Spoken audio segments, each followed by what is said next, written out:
Vo veľkom evolučnom dobrodružstve života na Zemi má každý druh svoju rolu a svoje miesto. Milióny a milióny druhov žijú v symbióze a vyvíjajú sa. Nič nie je zbytočné ani škodlivé, všetko je v rovnováhe. A potom prichádza na scénu druh Homo sapiens, človek rozumný. Má k dispozícii všetko, čo môže Zem po 4 miliardách rokov ponúknuť. Po dlhý čas je vzťah medzi ľuďmi a planetou v zdravej rovnováhe. Poľnohospodárstvo však prepísalo históriu.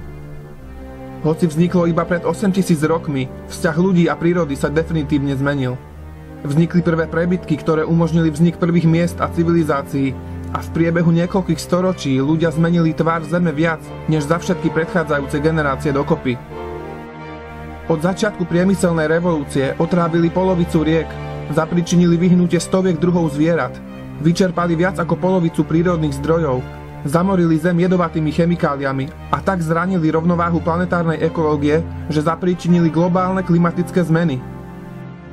Za posledných 60 rokov sa počet ľudí na Zemi strojnásobil. Sú stále väčšie a väčšie rozdiely medzi človekom a prírodou. Sú stále väčšie a väčšie rozdiely medzi bohatými a chudobnými. Stále viac a viac ľudí sa búri. Ekologické a sociálne problémy sa premieňajú v jeden a ten istý boj. Už z historických záznamov zo staroveku môžeme nájsť zmienky o ekologicky zmýšľajúcich skupinách ľudí. Začiatky moderného environmentálneho hnutia však nachádzame v prvej polovici 19. storočia, kedy sa začali formálne vytvárať skupiny, ktoré odhalovali verejnosti následky ničenia životného prostredia, hlavne nové choroby zapričinené znečistením vody a vzduchu. Samotný termín ekológia navrhol nemecký biológ Ernst Haeckel v roku 1866. Toto boli prvé kroky k vzniku oficiálneho environmentálneho hnutia.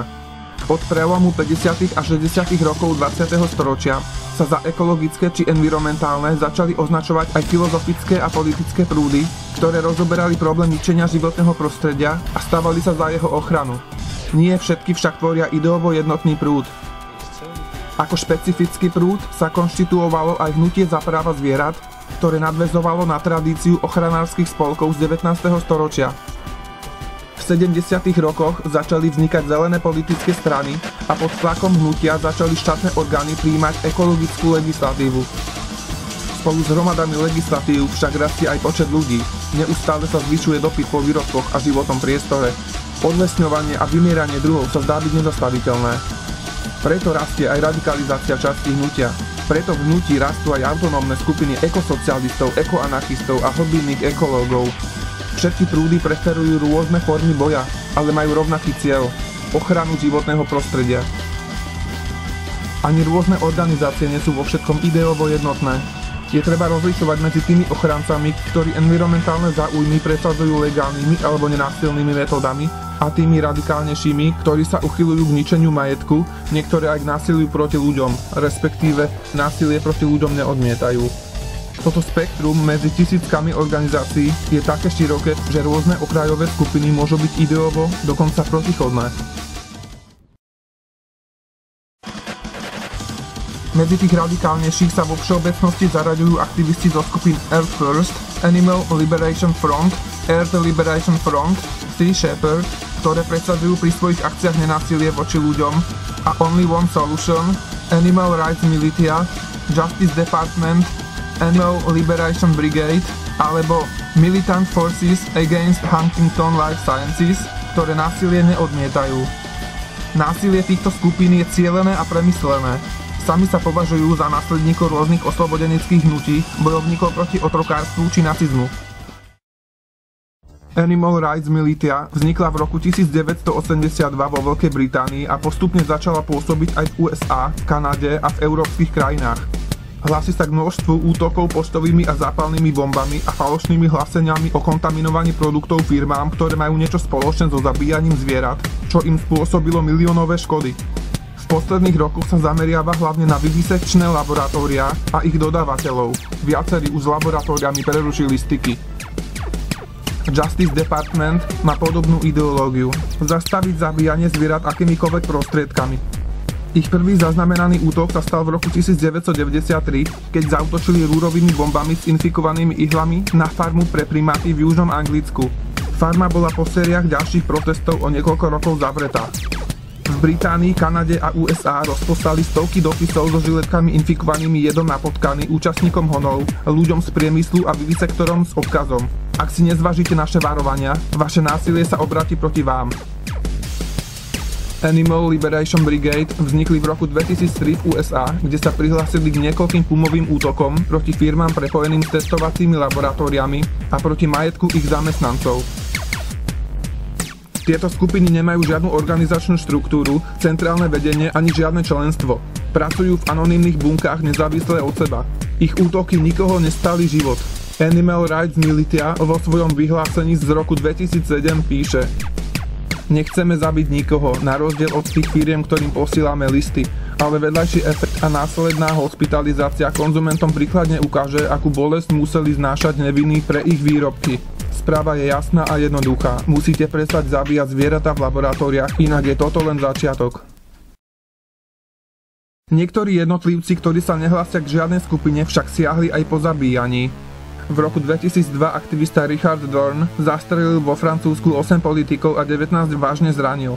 V tom istom roku zastrelil ochranár Volkert van der Graaf v Holandsku jedného politika.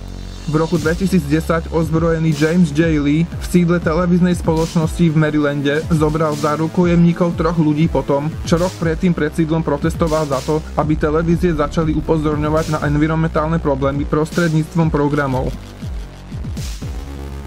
Ako ďalšie okrajové, nepolitické skupiny alebo koncepty môžeme spomenúť napríklad Gaia Liberation Front, ktorý presadzuje ideu depopulácie ľudstva, ATVA, revolučné primitivistické hnutie Charlesa Mansona, VHEMT, hnutie za dobrovoľné zrieknutie sa plodenia, ktoré s výstrahou pripomína, že každým dňom je Zem o 240 000 ľudí ťažšia, alebo neoludistického anarchoprimitivistu teda Kačinského, známejšieho ako Unabomber, ktorý útočil proti univerzitným pracovníkom a vedcom prispievajúcim k technologickému rozvoju.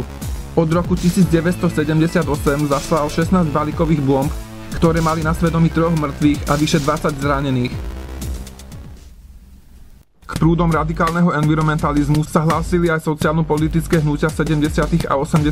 rokov, napríklad MOVE, americká radikálne ekologická nekompromisná, striktne vegetariánska skupina žijúca komunitným životom, americká ľavicová radikálna organizácia Better Underground, francúzska revolučná anarchokomunistická skupina Action Directe, Angry Brigade, britská mestská partizánska skupina silne ovplyvnená anarchizmom a situacionizmom, mexická Zapatová armáda národného oslobodenia, ale aj skupiny ako nemecká ľavicová mestská partizánska skupina Frakcia Červenej armády. Radikálny environmentalizmus prijali aj niektoré smery krajnej pravice alebo náboženské skupiny, napríklad kresťanská komunita rodiny Ludwigových v kanadskej provincii Alberta, ktorá vedie vojnu s ropným a plynárenským priemyslom. Prečo však aktivisti volia takúto taktiku? Posledných 50 rokov industrializácie malo za príčinu vyhnutie viac živočíšnych a rastlinných druhov ako za posledných 200 miliónov rokov dokopy. Podľa zákonov je zviera iba vec a zem iba výrobný prostriedok. Verejnosť je odlúčená od reality, odcudzená od prírodného sveta, vedená antropocentrickým postojom. Človek nevníma alebo je apatický ku každodenným ekologickým katastrofám, kým ochranári sú vraždení ľuďmi, ktorých si platia korporácie alebo samotné štáty. Každú hodinu je niekoľko miliárd eur vyhodených na propagandu skrz reklamy a iné médiá na udržanie zdania, že táto ekologická kríza je to najlepšie a jediné, čo môžeme robiť. V skutočnosti prípada 1000 zabitých aktivistov na jedného zabitého politika. V posledných 2 desaťročiach neoliberalizmus a globalizácia zničili sociálne demokracie, zväčšili priepasť medzi bohatými a chudobnými, vyvlastnili farmárov a marketizovali celý systém. Okrem modernému imperializmu a ťažobnému priemyslu ľudia dnes musia čeliť aj genetickému inžinierstvu, biopiráctvu, patentovaniu génov, kontrole dodávok osiva. McDonaldizácia ničí diverzitu a agrobiznis ničí farmárov celého sveta. Na sklonku 60. rokov začali v Československu pôsobiť radikálne ľavicové skupiny z časti ovplyvnené ekoanarchizmom. Z nich sa na konci roku 68 vytvorilo hnutie revolučnej mládeže. Ilegálna občianska iniciatíva Chara 77 viedla tiež ekologickú komisiu. Bolo tiež založené ekologické hnutie Brontosaurus alebo asociácia Zelený kruh, ktorá združovala 30 neziskových ekologických organizácií. Aktívna bola aj organizácia Slovenský zväz ochrancov prírody a krajiny, ktorej aktivisti viedli desiatky iniciatív na záchranu lužných lesov, vydávali samizdaty a zúčastnili sa Bratislavskej ochranárskej konferencie, kde otvorene vystúpili. V časoch tvrdého komunizmu 80. rokov bol u nás hnacím prvkom radikálnejších strán ekologického hnutia, hlavne antiatomové hnutie a kultúrno-sociálne undergroundové komunity, najmä punková subkultúra. Umiernenejší aktivisti čistili lesy, potoky, opravovali lesné chodníky a podobne. Po revolúcii sa títo ľudia zaslúžili o vznik desiatok zelených neziskových organizácií rôznych prúdov. Predstavíme si 6 z nich. Tak ako vo väčšine krajín, ani na Slovensku neexistuje účinný zákon na ochranu zvierat. Presadenie takéhoto zákona je jedným z hlavných cieľov Slobody zvierat, neziskovej organizácie pre ochranu zvierat a ich blahobytu. Sloboda zvierat, aj keď v minulosti bola trochu radikálnejšia, priame akcie považuje za extrém a zrieka sa ich. Pracuje formou kampaní, legislatívnymi zmenami, výchovou a osvetou a priamou záchranou zvierat v útulkoch pre zvieratá. Od roku 1992 sa jej podarilo zastaviť snahy o zavedenie bičích zápasov na Slovensku, zastaviť pokusy na zvieratách na základných a stredných školách, legislatívne zastaviť testovanie kozmetiky na zvieratách a testovanie jednotlivých kozmetických zložiek na zvieratách v celej Európskej únii. Presadiť uzákonenie zákona o veterinárnej starostlivosti a zákona na ochranu druhov voľne žijúcich živočíchov a voľne rastúcich rastlín. Zabezpečiť zákaz klietkového chovu sníc a predaj vajec z takýchto chovov. Zastaviť vykonávanie biopsie hospodárskych zvierat. Otvoriť niekoľko útulkov pre zvieratá a pohotovostnú telefónnu linku na pomoc zvieratám. Aktívne podporuje úspešnú medzinárodnú kampaň za zákaz komerčného lovu tuleňov v Kanade a Rusku, výsledkom ktorej je aj úplný zákaz predaja výrobkov z tuleňov v celej Európskej únii.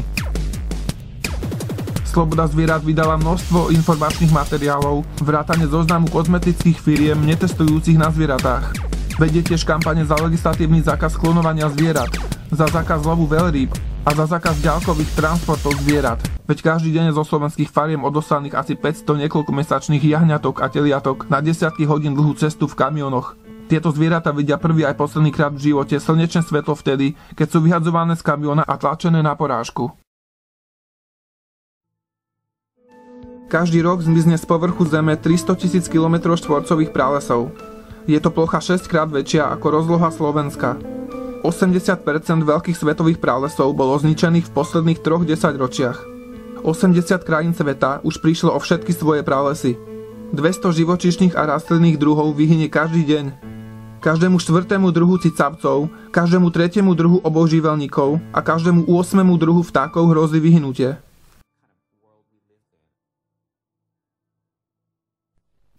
Greenpeace vznikol v roku 1971 v Kanade ako antinukleárna organizácia. Dnes má Greenpeace zastúpenie v 41 krajinách sveta, spolupracuje s vyše 1200 organizáciami a má takmer 3 milióny aktivistov a podporovateľov. Venuje sa 6 základným oblastiam ochrany životného prostredia, ochrane lesov a pralesov, ochrane morí a oceánov, ochrane pred toxickými látkami, problémom globálnych klimatických zmien, energetiky a geneticky modifikovaných organizmov. Vedie kampaň na presadenie legislatívnych zmien prechodu z jadrovej energie na úsporné a obnoviteľné zdroje. Medzi najväčšie úspechy Greenpeace môžeme uviesť presadenie zákazu lovu tuleních mláďat, moratórium na lov veľrýb, získanie štatútu chránenej oblasti pre Antarktídu, zabránenie ukladaniu jadrového materiálu na dne morí a oceánov, znemožnenie potápaniu starých ropných plošín do oceánov, zastavenie atómových testov na brehoch Aliašky a Polynézie, a to aj napriek teroristickému útoku na loď Greenpeace, pri ktorom zahynul ochranár Fernando Pereira, evakuovanie domorodcov z atolu Rongelap, ktorí boli úmyselne vystavení radiácii pre dlhodobé skúmanie ožiarenia, zákaz vývozu odpadu do iných krajín po tom, čo v 90. rokoch si vlády vyspelých krajín urobili smetisko z krajín tretieho sveta, alebo ochránenie pred ťažbou niekoľko pralesov.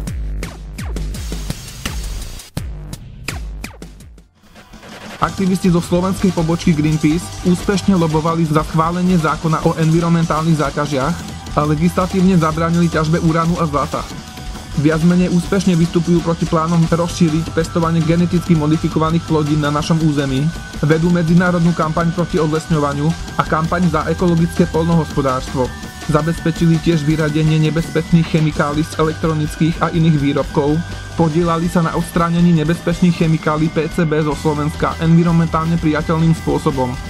Zabezpečili odstránenie 580 čiernych skládok odpadu, zabránili plánovanej výstavbe ropovodného potrubia cez chránené územie Žitný ostrov, výrazne pomohli k zníženiu emisí skleníkových plynov a navrátili rysov do slovenských hôr.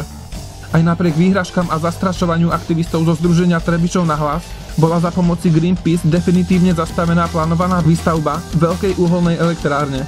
Intenzívne sa snažia o zastavenie výroby, používania a uskladňovania nebezpečných toxických chemikálií. Stále ešte máme polovicu svetových lesov, tisíce riek a jazier a ľadovcov a tisíce rastlinných a živočíšnych druhov.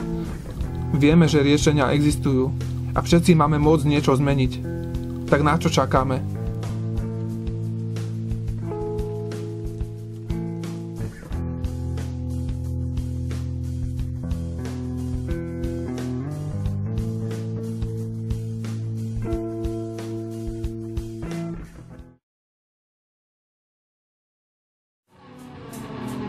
V minulosti, pred intenzívnymi zásahmi človeka do prírody, lesy pokrývali viac ako 90% Slovenska. Dnes to nie je ani polovica z toho. Zavedenie lesníctva v 18. storočí v snahe zabrániť odlesňovaniu pozitívne výsledky neprinieslo. Prirodzené procesy, ktorými sa riadil život lesa, boli nahradené lesným hospodárskym plánom. Zložitý organizmus lesa bol zredukovaný na niekoľko stromov žiaducich vlastností. Premena prirodzeného lesa na les umelý zapričinila oslabenie celého ekosystému a výrazné ochudobnenie živočíšnych a rastlinných spoločenstiev. Tento odbor zmenil nielen väčšinu európskych lesov, predovšetkým od základu premenil predstavu ľudí o tom, ako vyzerá prirodzený les. Žijeme s obrazom uprataných, večne zelených hospodárskych lesov, ktoré sa dajú dookola pestovať rovnako ako pšenica na poli. Žijeme s predstavou, že lesy sú tu len vďaka človeku. V skutočnosti tu však lesy nie sú zásluhou hospodárskeho lesníctva. Naopak, prežívajú napriek nemu. Lesoochranárske zoskupenie Vlk sa usiluje o legislatívnu ochranu lesov a vytvára sieť prirodzených lesných ekosystémov s chránenými evolučnými procesmi. Vytvorilo 4 chránené prírodné rezervácie, z ktorých 2 je majiteľom. Sú to Vlčia v Čergovskom pohorí a Rysia v Strážovských vrchoch. V týchto rezerváciách sa nerúbe drevo, nesadia stromy, nepoluje a nepoužívajú sa žiadne chemické postreky. Vlk sa delí na 8 kmeňov, ktoré pracujú na rôznych územiach Slovenska. Tieto kmene aktívne rozširujú aj iné rezervácie, napríklad Kyjovský prales, ktorého hranice rozšírili trojnásobne. V súčasnosti sa snažia o vytvorenie 6 ďalších chránených rezervácií so spoločnou rozlohou viac ako 6650 hektárov. Medzi ich úspešné kampane od roku 1993 patrí presadenie legislatívy za zákaz holorúbnych ťažieb, presadenie legislatívy za zákaz sťahovania dreva potokmi, zúčastňujú sa tiež tvorby lesných hospodárskych plánov, riešia nelegálne činnosti v lesoch formou podnetov na trestnoprávne orgány, vyhrali viac ako 57 žalôb týkajúcich sa nezákonného povoľovania odstrelov dravcov, presadili právo zúčastňovania sa mimovládnych organizácií v konaniach, zabránili vykonávaniu leteckých aplikácií pesticídov vo všetkých chránených územiach. Úspešne brzdia budovanie nového lyžiarskeho strediska Biele kamene vo Vyhorlate a hraničného automobilového prechodu cez Ruské sedlo v Národnom parku Poloniny. V spolupráci s ďalšími 25 mimovládnymi organizáciami blokádami zabránili nelegálnej ťažbe v prírodných rezerváciách Tichej a Kôprovej doline.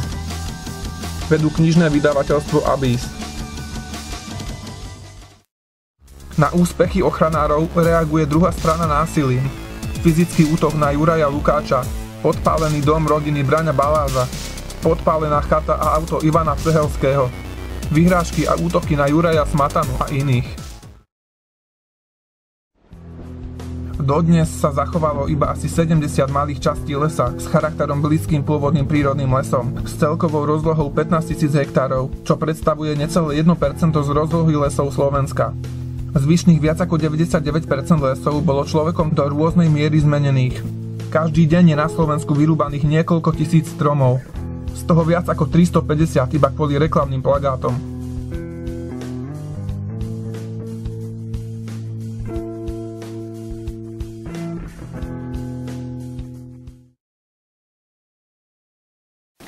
Can you just tell me why you're chained up here today? I'm chained here today because I've done it all. I've done petitions, I've collected postcards, I've met with public officials, I've lobbied, I've talked to people on the streets. Nothing upon nothing is working. This is the last stand and I'm taking it. Earth First vznikol v USA v roku 1979. Aktivisti z Earth First sú aktívni najmä v Severnej Amerike. Bojujú za zastavenie masívnych lesných aj banických ťažieb a v tomto smere majú veľa úspechov. Ich najčastejšími taktikami sú blokády, stanovanie na stromoch, čím ich bránia pred vyrúbaním, verejné protesty a iné formy občianskej neposlušnosti. Kniha Edwarda Abbeyho Gang obrancov zeme však rozšírila v hnutí ešte jednu taktiku – ekotáž, ktorá spoločnostiam priniesla nemalé škody. Ekotáž znamená rozkrutkovať akýkoľvek stroj patriaci nejakej ťažobnej spoločnosti. We want people to have the jitters. They ought to have the jitters. The planet is being killed by corporations right now. And if people don't get the jitters, then something is seriously wrong with the human species. Úspechy Earth First sa odrážajú na druhej strane vo forme častých vyhrážok a vyústili až do bombového útoku na aktivistov Judy Berry a Daryl Cheney, ktorí organizovali kampaň za záchranu prastarých sekvojových lesov v Severnej Kalifornie pred vyrúbaním. Obaja prežili a výsledkom ich kampane je dnešná najväčšia rezervácia v Kalifornii. Je to však len zvyšok pôvodných lesov. 90% z nich bolo vyrúbaných za posledných 100 rokov. Boli to 160 miliónov rokov staré lesy s posvetnými stromami, z ktorých niektoré mali viac ako 4000 rokov. 250 million people knew this was going on. This would be stopped in a week. Na Slovensku je iba niekoľko akcií, ktoré by sa mohli pripisovať k Earth First. Zo stromov označených na výrub sú zotierané značky, niektoré boli aj zaklincované a zo spílených stromov sú odstraňované ciachy. Boli prepichnuté kolesá a prestrihané káble na prívesoch na drevo a niekoľko stavebných mechanizmov bolo vyradených nasypaním piesku do palivových a olejových nádrží. Don't feel like a rally cast the right vote and it's going to change. It's going to change when we all change. 200,000 acres without stopping, forest to a desert in a day. Modern forestry is so amazing. Let the future generations pay. LP.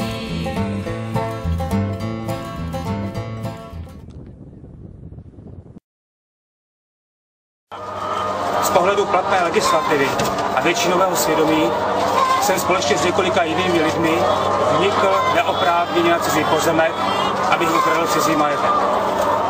Jenže zvířata nejsou majetek. A to, že máme sílu ničit a mrzačit jejich životy, nám je do majetku nedává.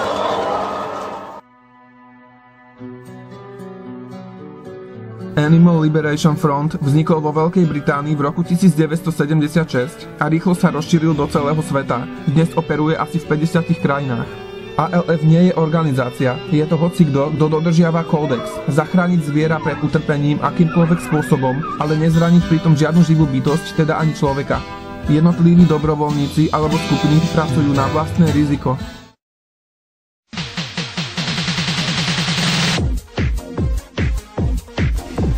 The ALF serves to rescue animals from cruelty and to sabotage the smooth operation of those engaged in their exploitation. Using proven and effective non-violent tactics, the Animal Liberation Front has been credited with directly rescuing more animals from cruelty than any other organisation. Na Slovensku môžeme pozorovať miernejšie prejavy priaznivcov tohto hnutia, ako napríklad niekoľko vypustených zvierat z kožušinových fariem, ničenie polovníckych posedov, útoky na cirkusy a cirkusové pútače, zalepovanie zámok a rozbijanie okien kožušníctiev, mesiarstiev a podobných objektov. Nemenovaný majiteľ stránky slovenského ALF, na ktorej sumarizoval čisté informácie a fakty prevažne z oblasti slovenského polovníctva, bol za to kriminalizovaný, v roku 2009 preto stránku zrušil. I've written many letters to MPs and got nowhere with them. And we all try, we all desperately want to change the world legitimately, legally, but it just doesn't work like that. The people that run the country, they have shares, they have investments in pharmaceutical companies, for example, who are experimenting animals. So to think that you can write to these people and say, look, we don't like what you're doing, we'd like to change, and expect them to do so, it's not going to happen. ALF striktne bojuje proti akékoľvek forme zneužívania zvierat, predovšetkým proti testovaniu na zvieratách. Ročne pri testoch zomrie takmer 100 miliónov zvierat. Laboratóriá nielenže dokázateľne klamú, keď uvádzajú mnohonásobne menšie čísla, ale často vykonávajú ilegálne pokusy, za čo boli viackrát obvinené a vyšetrované. Kľúčovými dôkazovými materiálmi bývajú svedectvá a tajné videonahrávky aktivistov, ktorí sa infiltrovali medzi zamestnancov týchto zariadení.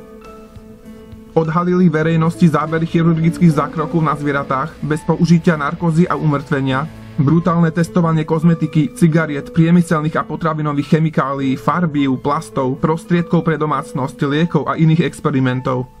Väčšina liekov pôsobí na zvieratá a na každý druh zvlášť úplne inak ako na človeka. 99% z týchto pokusov je takmer úplne zbytočných. Aktivisti sa vkrádajú do takýchto laboratórií, odkiaľ odnesú zvieratá a zariadenie objektu následne zlikvidujú. Na Slovensku je 66 schválených pokusných zariadení, v ktorých zomrie každý deň asi 100 zvierat.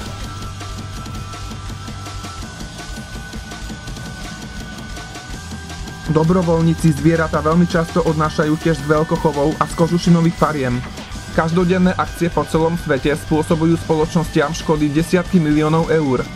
Zachránené zvieratá sú veterinárne ošetrené a odovzdané náhradným majiteľom alebo vypustené do prírody.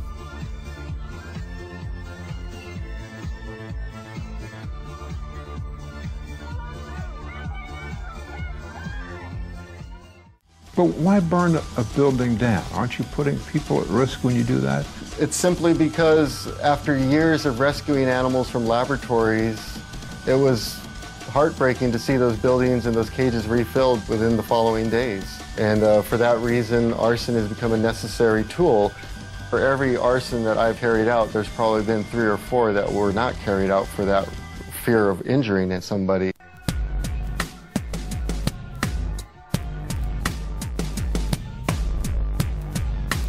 Stovky zariadení so zvieratami, či už pokusné laboratória, chovné stanice, bytunky alebo kožušinové farmy, boli zatvorené. Chovné farmy prestali zásobovať vivisekčné laboratória. Chov primátov v niektorých krajinách bol úplne zrušený a zabranené bolo aj niekoľkým výstavbám laboratórií pre primátov. Chov kožušinových zvierat bol v niektorých krajinách zakázaný. V Nemecku zakázali testovanie čistiacich prostriedkov na zvieratách, podobný zákaz chystajú aj vo Veľkej Británii. Animal Liberation Front bol označený za teroristickú hrozbu číslo 1. Strach zo straty peňazí je väčší ako strach zo samovražedných atentátnikov z Al-Kaidy. Aktivisti sú dnes zastrašovaní a sledovaní už len pre svoju účasť na povolených demonštráciách. Viac ako 200 z nich je väznených.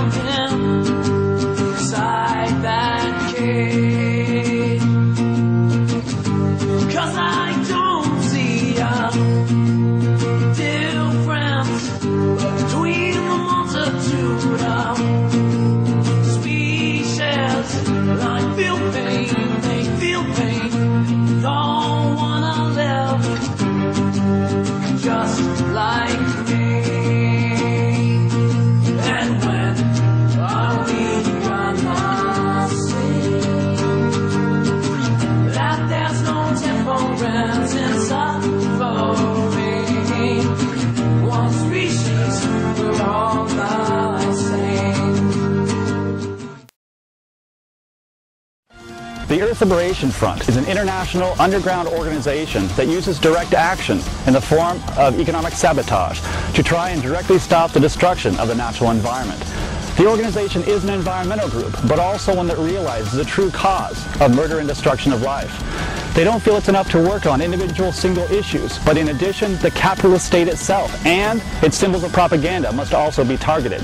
It may be then more realistic to refer to the organization as one which is working to protect all life on this planet.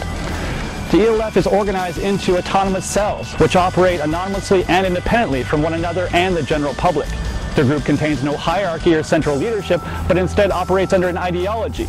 And if an individual believes in that ideology and they follow a certain set of widely published guidelines, he or she can perform actions and become part of the Earth Liberation Front. The Earth Liberation Front guidelines are as follows. Number 1, to cause maximum economic damage to a given entity that is profiting off the destruction of the natural environment. Number 2, to educate the public on the atrocities committed against the environment and life. And number 3, to take all necessary precautions against harming life.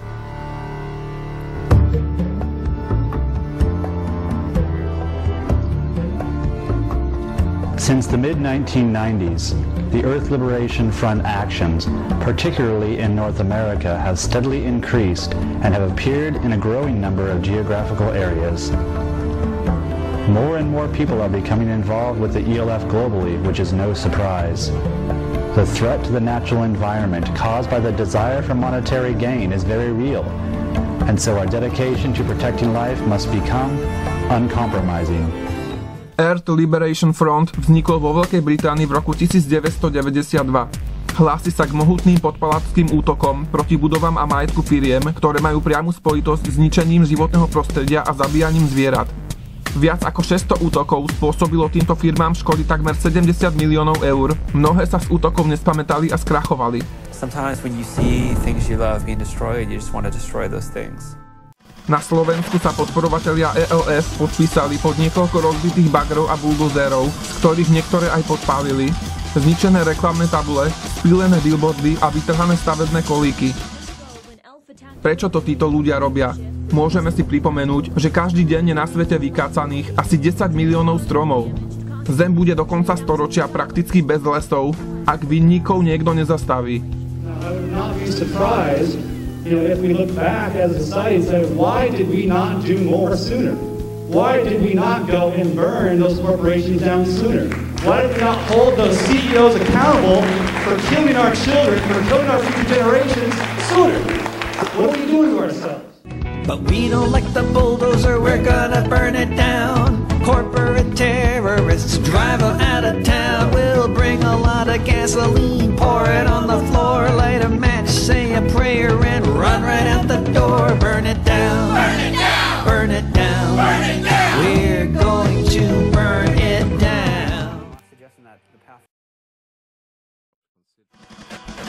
Zmysel týchto organizácií je v tom, že sú celosvetové a že sú schopné postaviť sa tým najväčším firmám, ktoré sú dnes silnejšie než samotné vlády jednotlivých krajín. Môžu si kúpiť parlamenty a vlády malých krajín a žiadne legislatívy im nezabránia robiť si takmer, čo sa im zachce. Cez tučné novinové titulky o ekologických extrémistoch však málo kto vidí dennodennú prácu, ktorú aktivisti z hnutia vykonávajú.